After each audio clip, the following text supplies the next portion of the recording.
About 3 years ago, I took a rundown garage and turned it into the perfect space solely dedicated to my love for cycling. And I called it the Dutchman's Den. I didn't know it at the time, but that garage would go on to become the origin of this channel. And in 2023, I had to say goodbye to it.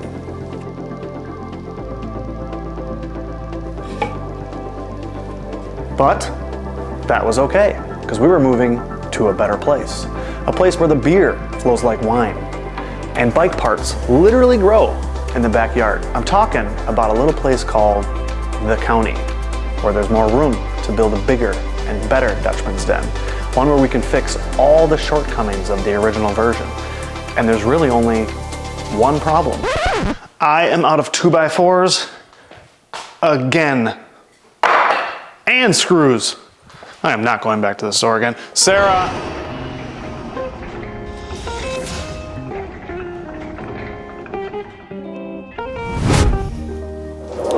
Welcome back, everybody. I'm Jay. Oh no, that's too far. Oh boy, okay. Welcome back, everybody. I'm JT the Dusty Dutchman, and welcome back to the future home of the Dutchman's Den. And today, we're actually gonna do some work. So for part 2 in this series, the goal is to get the framing complete in this space, which is easier said than done because there's a lot of planning involved. So a lot of things to consider when designing the floor plan for this space, because I wanted to define each area, but also keep an open floor plan just to make it easier for bigger projects or shooting video. There's also a lot of things to contend with, like, you know, these poles and those windows that bring in a lot of natural light. I want to make sure that I keep accessibility to a lot of the utilities. So after staring at the space for like way too long and countless redesigns, I think I finally came up with a floor plan that I'm happy with, which is a very, very scientific, very accurate drawing that you see before you. And this is going to be our guide. So with all that being said, it's time to clear out this area, turn it into a construction zone, and get to work.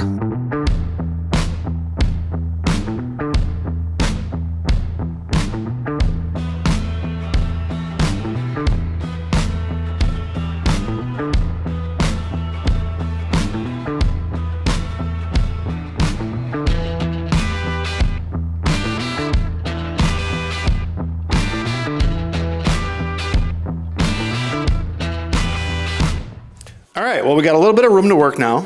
Got some tools, got some materials. So I want to start in this corner here. So this is the crock pot. Well, nope, that's not what it is. Crock pot's for food. Don't put food in here. This is the crock for the sump pump. I have 2 of them. So first thing I'm gonna do is start building the walls around that, and then I'm gonna work my way out. All right, a couple quick things before we screw down this first board. When drilling in concrete, I've had better success using new drill bits pretty frequently. So these are Tapcon drill bits that are designed for these Tapcon fasteners.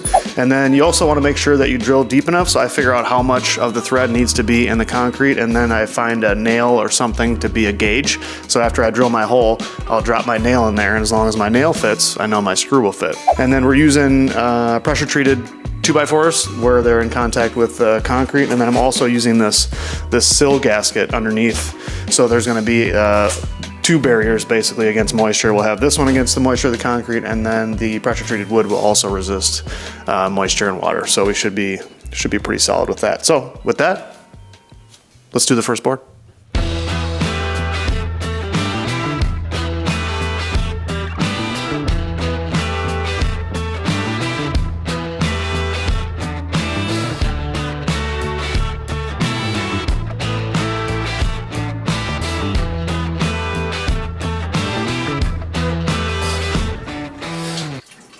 Always gotta make some noise, don't you little crock pot?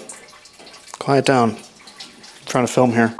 So anyways, first 2 walls are done, which is good. Well, almost. I get to take one of my new favorite tools of all time, cut this sill plate out, and then we have our door opening, rough door opening, complete and ready for a 28-inch wide door.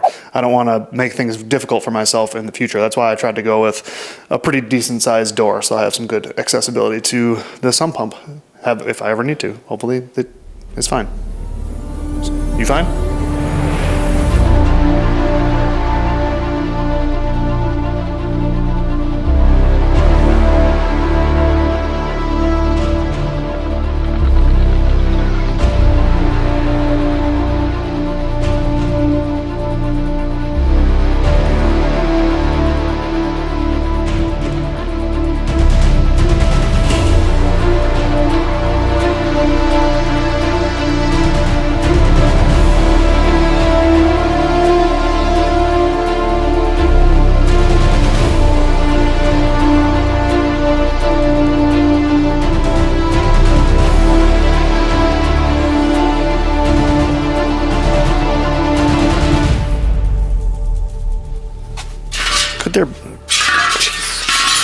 Could there be any more junk back here?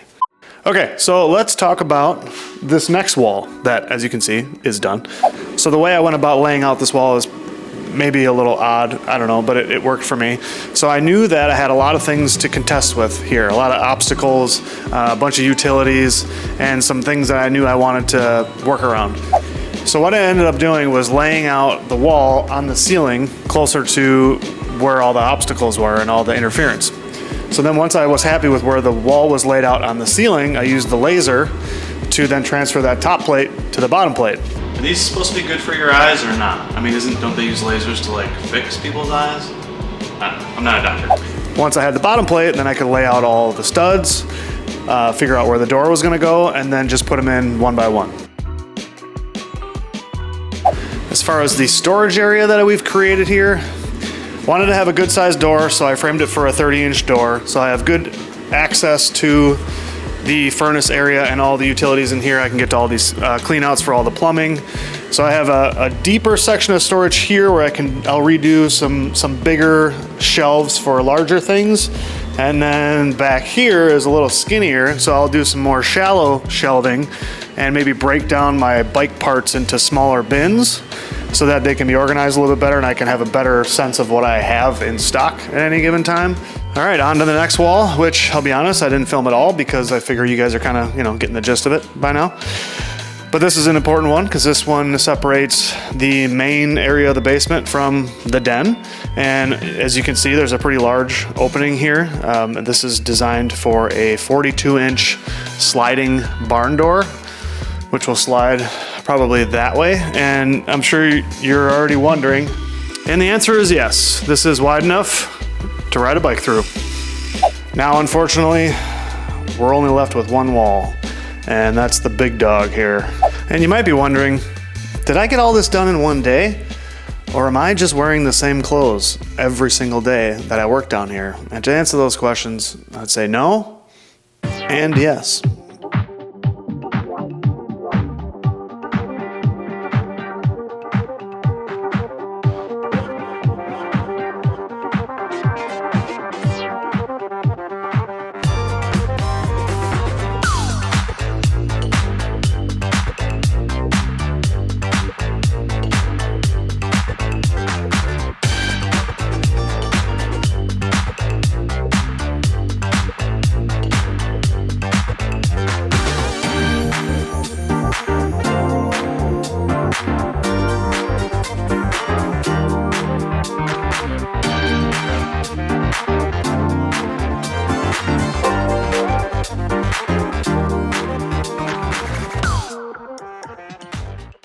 So you probably noticed that before I built this wall, I didn't put up any insulation at all, and you might think that was a mistake, but I actually did that on purpose.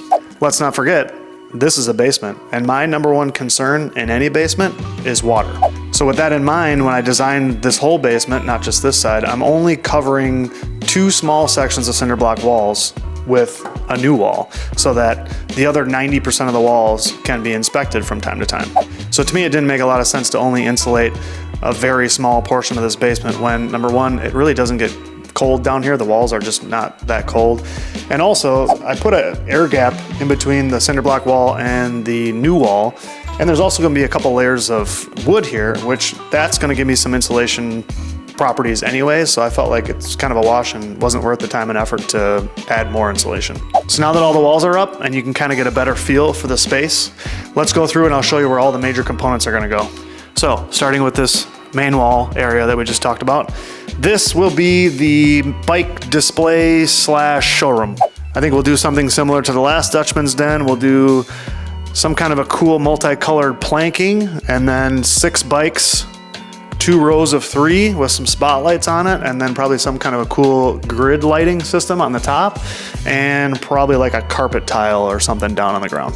Working our way clockwise around the space, this area here, I'm thinking probably some more hanging bike storage, but vertical bike storage here. Maybe I can get at least 3 bikes over here, but not sure exactly how to take the most advantage of this spot just yet. Next stop on our tour, and probably the most important, is the bike shop area. So this back wall here is where the workbench is going to be reassembled. Also want to do some good lighting in here because this is where the work will take place. Back on this wall, I'm thinking maybe 2 more vertical bikes hanging here, potentially a wall-mounted vise, and then maybe some shelves in the corner there. For the flooring, I think I'll do some kind of a rubber anti-fatigue flooring that is easy to clean up when I spill stands all over it, because Lord knows I will. So this quadrant here is the lounge area, and we're probably gonna do a couch here, another couch over here, coffee table, fake fireplace, a couple of TVs, and it's just gonna be a spot to just chill, have a drink, watch YouTube, maybe do live streams or podcasts down here. Mostly, I'm probably just gonna sit down here and stare at the bikes on the wall, to be honest. Oh boy, looks like someone had a few too many vodkas when they put this one up. That's not, oh, sorry, hey, didn't see there. I was just, checking for square or plumb or level, whatever. Well, I think we're off to a pretty good start here. I hope you guys follow along to see how this all turns out, because I think it might turn out pretty awesome. So far, we're in for about $500, 40 or so hours, 100 2x4s, and about 6 boxes of screws. And if you're into like actual riding content, I could put something like that like right up here for you, since this is a cycling channel. And until the next one, don't forget to get out of your basement, get outside, and get on your bike, because good things will happen. And I'm gonna go figure out how I can get this bench out from behind this wall.